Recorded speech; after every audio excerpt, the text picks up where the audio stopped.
पूरे ब्रह्मांड में गुरुत्वाकर्षण बल सबसे महत्वपूर्ण बल होता है। यह ब्रह्मांड में तारों और ग्रहों को संतुलित रखता है। लेकिन अगर दो तत्वों के बीच की दूरी कम हो जाए तो क्या होता है?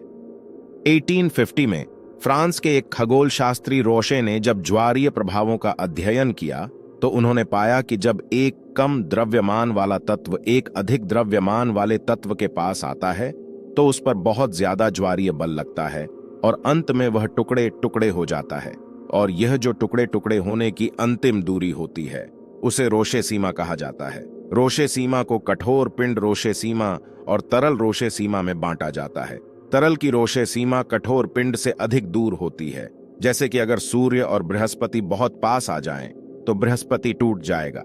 रोशे सीमा के गणना सूत्र के माध्यम से हम जानते हैं कि सूर्य बृहस्पति कठोर पिंड रोशे सीमा लगभग 890,000 किलोमीटर है और तरल रोशे सीमा लगभग 1,710,000 किलोमीटर है।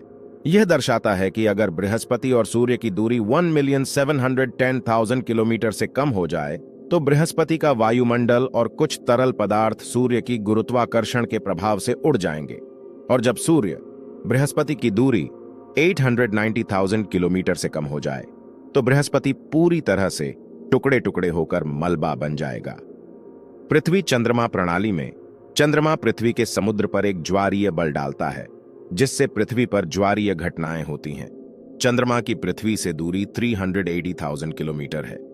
रोशे सीमा सूत्र के अनुसार हम जानते हैं कि पृथ्वी और चंद्रमा के बीच की रोशे सीमा लगभग 13,500 किलोमीटर है। पृथ्वी चंद्रमा के बीच पृथ्वी अधिक द्रव्यमान वाला तत्व है और चंद्रमा कम द्रव्यमान वाला तत्व है। और हां, अगर पृथ्वी की तुलना बृहस्पति से की जाए तो पृथ्वी टूट जाएगी।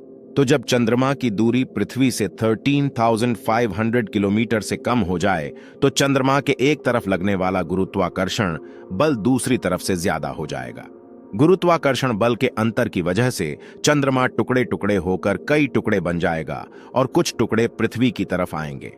कुछ टुकड़े धीरे धीरे पृथ्वी के आसपास स्थिर होकर अंत में पृथ्वी का एक वलय बना देंगे। सौर मंडल में शनि के वलय सबसे बड़े और चमकीले हैं। ये वलय वास्तव में एक या अधिक तत्वों के शनि और उसकी रोशे सीमा के अंदर आने से टूट जाने के बाद बने हैं, जो सुंदर शनि के वलय बन गए हैं।